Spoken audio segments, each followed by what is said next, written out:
ആദ്യം നീ പെൻഡിങ് എന്ന ക്യാഷ് അടക്കി, എന്നിട്ട് മതി ഡയലോഗ്. എടാ ഞാൻ ഇത്രയും കാലം അടവ് കറക്റ്റായിട്ട് അടച്ചില്ലേ, ഈ ഒരു തവണ മുടങ്ങിയുള്ളൂ.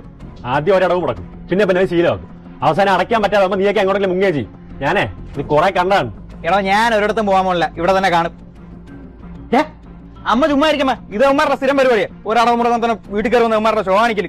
ഡാടാ തിളയ്ക്കാതെ, ഈ ലോൺ എടുത്തിരിക്കുന്നതേ എന്റെ അമ്മയുടെ പേരിലാണ്. അടവ് മുടക്കിയാൽ നിങ്ങൾ ലീഗലായിട്ട് മൂവ് ചെയ്താ അകത്ത് പോകാൻ പോകുന്നത് എവരായിരിക്കും.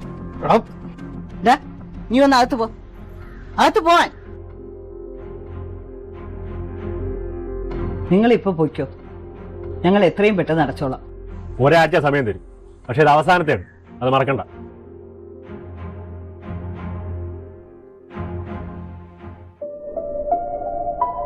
ഈ നാട്ടുകാർക്ക് മൊത്തം സേവനം ചെയ്യാനല്ല ഞാൻ ഇവിടെ ഇരിക്കുന്നത്.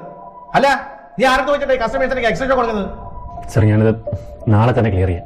നാളെയാ? നാളെ ഒന്നും പറ്റൂല, ഇപ്പൊ പോണം. ഫുൾ എമൗണ്ട് സെറ്റിൽ ചെയ്യാൻ പറ്റിയില്ലെങ്കിലേ ആ വണ്ടി എടുത്തോണ്ട് വാ, കാശൊക്കെ താനേ വന്നോളൂ. ഒന്ന് ഈ കാശ് അല്ലെങ്കിൽ വണ്ടി, ഈ രണ്ടിൽ ഏതെങ്കിലും ഒന്നും കൊണ്ട് നീ ഇങ്ങോട്ട് വന്നാൽ മതി. അല്ലെങ്കിലേ ഈ മാസത്തെ ഇൻസെന്റീവ് അങ്ങ് മറന്നേരെ.